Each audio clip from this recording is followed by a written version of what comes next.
SoundCartel.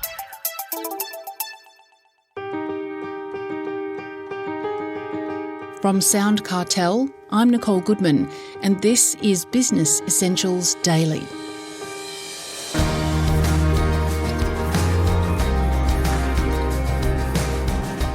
Wouldn't it be easier if everyone communicated in the same way?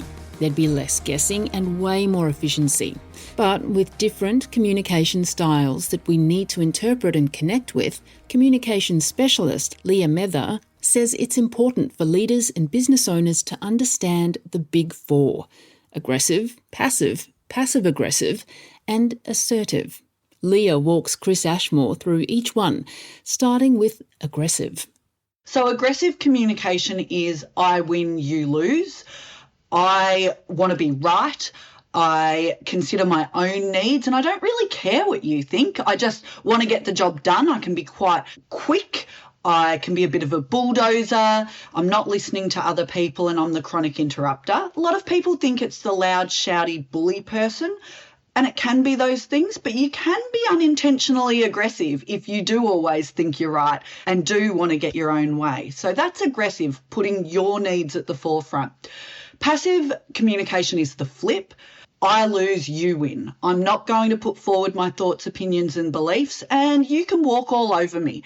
Maybe you do because you know you can, but maybe you walk all over me because you don't know I've got a strong opinion on something because I didn't speak up. Now, the passive communicators, yes, it can be the quiet, shy person, but you can be an extrovert and still be a passive communicator. You're the people person. You're the chronic people pleaser, I should say, the chronic apologizer, the person who just wants harmony all the time and goes with the flow. So you're putting other people's needs above you. And one of the challenges with passive is we expect other people to be mind readers. You should know what I'm thinking, Chris. You should magically know without me having to put that forward. So passive communication can cause big issues because you're not speaking up for yourself. Passive aggressive is my favourite to talk about because it's my least favourite to encounter, and it is rife in workplaces and personal relationships, I've got to say. Passive aggressive mirrors passive in that I won't tell you what's wrong with me. However, I will let you know. I will let you know through my actions and attitude. So I'm going to show you what's wrong. I'm not going to tell you, but I might huff around and give you the silent treatment. I might be very sarcastic. I might tell you the time of the meeting and give you the wrong time intentionally. So I'm not going to be upfront, but I will bitch behind your back. I will show you that I'm not happy without having the conversation. So this can be that real high school way of communicating, which sadly I see a lot of adults do, I've got to tell you, but it's that very high school way of communicating. Some people do it though because they've never been taught how to communicate, or they're intimidated by their boss and they want to speak up but they don't feel like they can. So they fall into this awkward middle ground. It can be that real cliquey behaviour too. Assertive communication is often misunderstood and it's often confused with aggressive, but the two are really actually very different.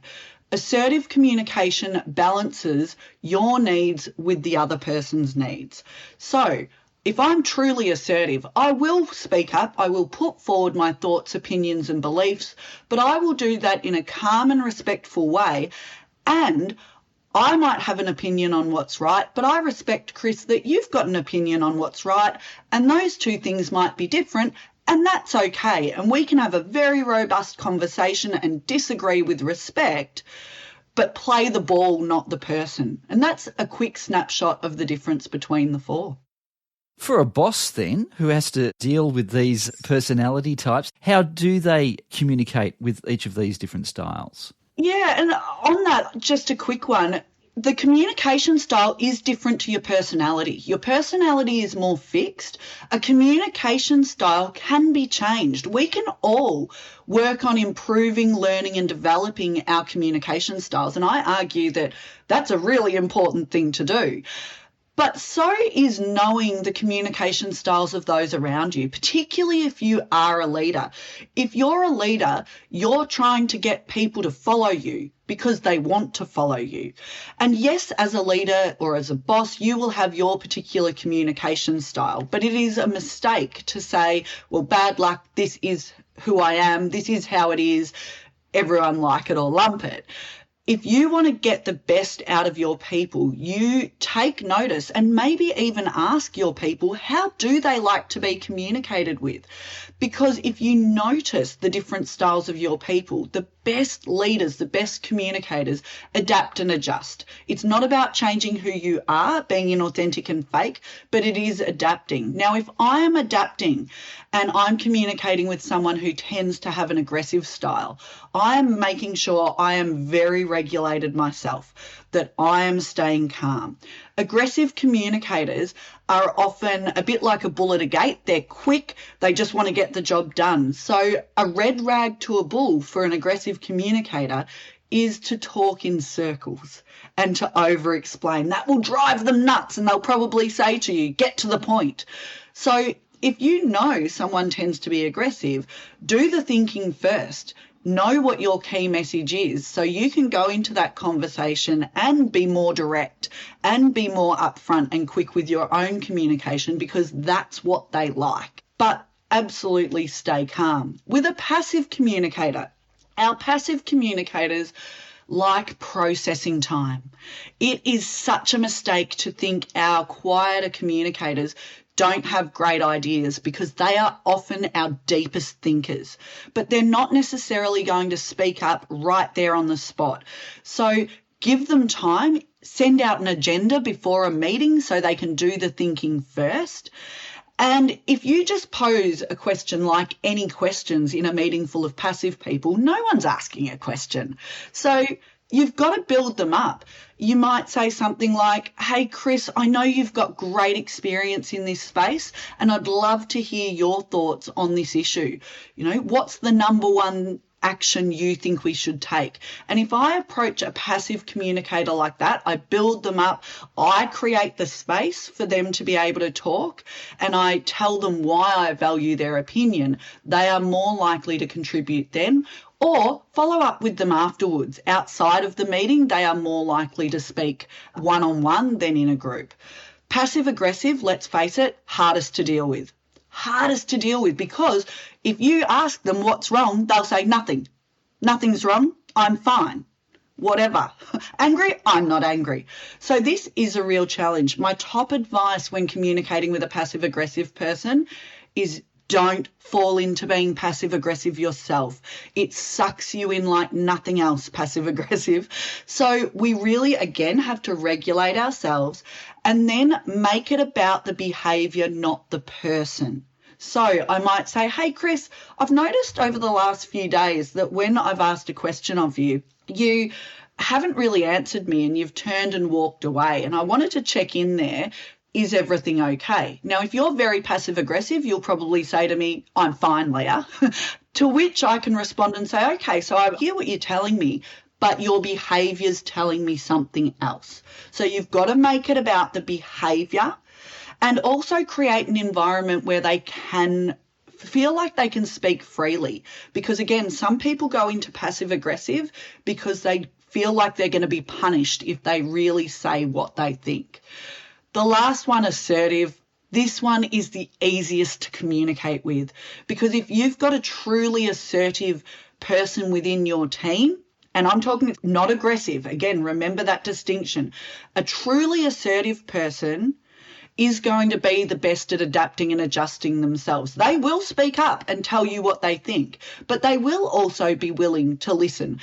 But their preference, assertive communicators do like direct communication, and they will be willing to rumble around an idea. They will be willing to disagree, to challenge, to throw forward different ideas and opinions. So you as the leader need to be willing to do that with an assertive person, to debate those ideas. But gee, it's worth doing, because you're going to get better outcomes if you actually allow an assertive communicator to be assertive with you. And remember though, If they're truly assertive, they're balancing their own needs with other people's needs. If they're not doing that, if they're always speaking up and not listening to others, they're not actually assertive. They're aggressive. Is it important as a boss that I know which of those styles I have? Absolutely. Self-awareness of your own style is crucial. And that's something that I see so often, that we don't have self-awareness, that we know our intention is to be a good boss or be a good communicator, and we judge ourselves by our intention. But the kicker is, other people aren't inside our heads. They don't know that we're necessarily well-intentioned. They just judge us by their perception and what they see. So it is absolutely crucial for you as a leader, you as a boss, to reflect and do some work learning about your own style, because that will impact your leadership and connection. We can all do better. Anyone listening to this podcast, no one is a perfect communicator. Everyone can improve. I don't care if you're the CEO of a global organisation or a small business owner in a regional area. No one gets this right all the time. Everyone can improve, me included. I've written a couple of books on it. I teach it for a living. I stuff it up all the time because I am human. So we have to start there, recognising our own communication patterns and styles so that we can better show up and lead our people. That was communication specialist Leah Mether.